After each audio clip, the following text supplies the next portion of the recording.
Welcome today, this is Brendan, and I'm going to show you guys a card trick. First, you guys got to find the both jokers. There's one, there's two. Okay, now split the deck in half. See, it's in half. Now that's half. You take the card.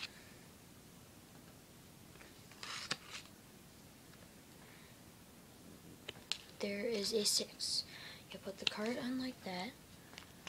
Now you put the other half of this deck on top of that, so it looks like this. And you put this joker on top, slide that out just a little, but you gotta be really quick with your hands and put this joker on it. And now you slide the jokers out, and then you go, okay? And now this is separated from these 3 cards. Alright. Now you got this joker that was on top, then this joker that was on bottom, and then now this is the card we ended up with, the 6 of hearts. So if you guys like more, just subscribe and I'll make more videos, but I gotta figure out and just make up my own. Alright, see ya.